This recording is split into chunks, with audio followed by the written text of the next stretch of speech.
Hello, once again, welcome back to this video. Today I'm going to explain you fixed point iteration method. अच्छा, मैंने इससे पहले बहुत सारे मेथड्स करवाए हैं न्यूमेरिकल मेथड्स में, तो अगर आपने अभी तक के वो वीडियोस नहीं देखे हैं तो वो आप देख लीजिए। और अब इस क्वेश्चन में देखिए, find the root of cos x is equal to 3x minus 1 correct to 4 decimal places by using iteration method. अच्छा, ये ट्रिग्नोमेट्रिक फंक्शन मैंने इसमें लिया हुआ है। ये इसमें अलजेब्रिक फंक्शन भी आ सकता है, आपको इक्वेशन कोई भी हो सकती है। तो प्रॉब्लम ट्रिग्नोमेट्रिक फंक्शन में होता है, तो इसलिए मैंने आज ये क्वेश्चन लिया है।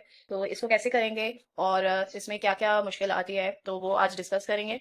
तो आपको वीडियो फुल देखनी है, बिल्कुल भी स्किप नहीं करना है। तो लेट स्टार्ट।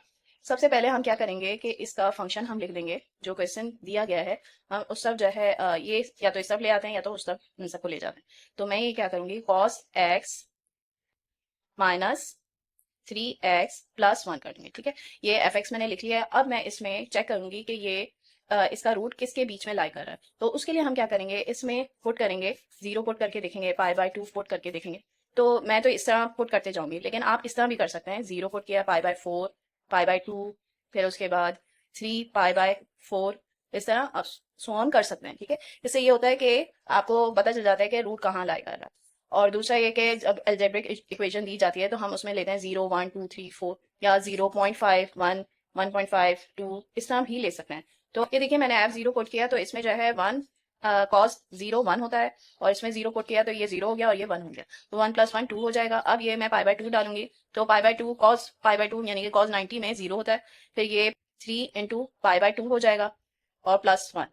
अब ये वैल्यू हम निकालेंगे तो ये हो जाएगी -3.71। ठीक है, जो कि लेस देन 0 होगी और नेगेटिव भी कह सकते हैं हम। तो अब ये देखिए, पॉजिटिव नेगेटिव के बीच में हमारी इसका मतलब ये है कि पॉजिटिव और नेगेटिव के बीच में रूट लाई कर रहा है। तो अगर ये पॉजिटिव नेगेटिव नहीं आता तो मैं और भी इसको ट्राई करते चली जाती। तो इसका मतलब है कि ये 0 और π/2 के बीच में हमारा रूट लाई करता है। अब इसके बाद हम फिक्स्ड पॉइंट आइट्रेशन मेथड में क्या करते हैं, सबसे पहले फंक्शन बनाते हैं। तो फंक्शन बनाने के लिए हम क्या करेंगे, इसके दो मेथड हैं। इसको बनाने के लिए हम इसको इक्वल कर देते हैं 0 के, फिर इसमें x की वैल्यू निकालते हैं। जैसे कि मैं ये देखें कैसे कर रही हूँ।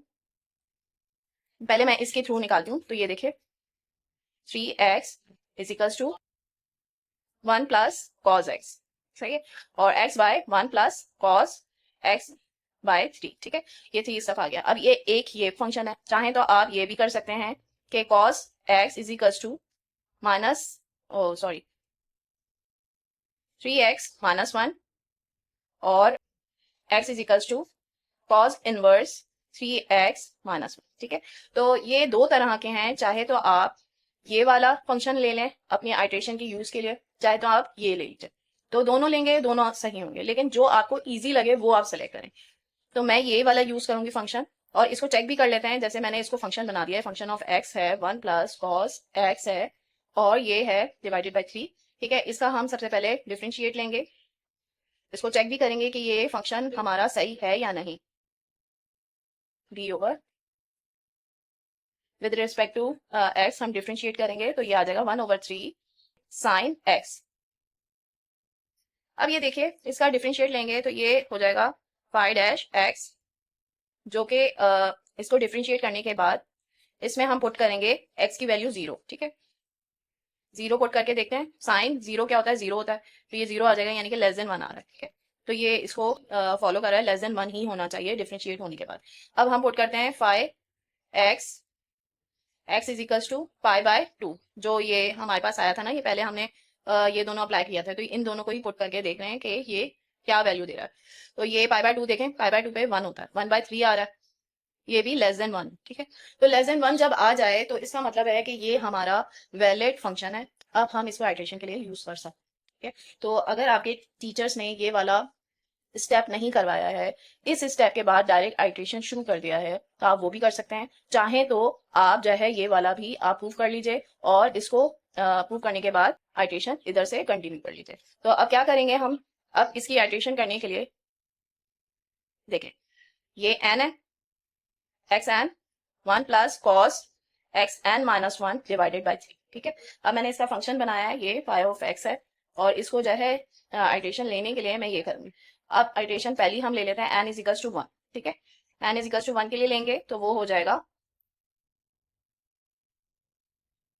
इसमें 1 डालेंगे 1 माइनस 1 0 cos x नॉट 3। अब ये देखिए x नॉट हमारे पास था, सबसे पहले हमने जो इनिशियल वैल्यू ली थी वो थी 0 और पाई/2, ठीक है। अब ये देखिए x नॉट है हमारे पास 0 और x1 है हमारे पास पाई/2, ये हम लिख लेते हैं क्योंकि इन दोनों के बीच में ही हमारा रूट लाई कर रहा है। तो सबसे पहले क्या करेंगे, x नॉट की वैल्यू डाल देंगे, कॉज है 0 और 3 कर देंगे, फिर उसके बाद ये 1 होता है, 1 + 1 2/3 जो कि आ जाएगा 0.6667, ठीक है। 5 प्लेसेस तक के लेंगे क्योंकि हमारे क्वेश्चन में ऑलरेडी है कि ये 4 प्लेसेस तक के चाहिए, तो मैं 5 प्लेसेस तक के लेंगे। अब n = 2 ले लूंगी जो कि होगा x की वैल्यू 2 हो जाएगी, ठीक है। तो 1 + cos x 1 / 3। तो ये जो है ना, ये जो x1 है वो हम ये वाला लेंगे क्योंकि इसमें ये वैल्यू आई है। तो ये देखिए cos 0.66667, ये वैल्यू कैलकुलेटर में आप एक दफा डालेंगे ना तो इसमें आप वैल्यूज यही वाली डालते जाएं, एक दफा फंक्शन आप फीड कर दें फिर उसके बाद उसमें जो है ना वैल्यूज डालते जाएं तो फिर आपके पास वैल्यूज आ जाएंगी।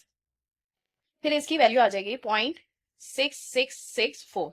अच्छा अब ये देखिए 4 डिजिट तक के तो सेम आ रहा है, लेकिन इसको अगर हम इसमें राउंड ऑफ करेंगे तो ये 7 हो जाएगा, जबकि इधर नहीं होगा। तो हम एक और दफा लेंगे इसकी आइट्रेशन। अब ये देखिए n = 3 के लिए लेंगे तो ये हो जाएगा x3 = 1 + cos x2 वो रखेंगे जो प्रीवियस वैल्यू थी, ठीक है। 1 + cos 0.66664 जो हमारी प्रीवियस वैल्यू आ रही थी वो हम लिखेंगे और फिर दोबारा से वैल्यू निकालेंगे तो हमारे पास आ जाएगी 0.6664, ठीक है। आप भी कैलकुलेट करके देखें कि आपकी यही आ रही है या नहीं। तो मैंने अप टू 5 डेसिमल प्लेसेस तक के लिया है, तो अब मेरी ये सेम आ रही है प्रीवियस से। तो फिर मैं ये लिखूंगी कि the real root of given equation is 0.666।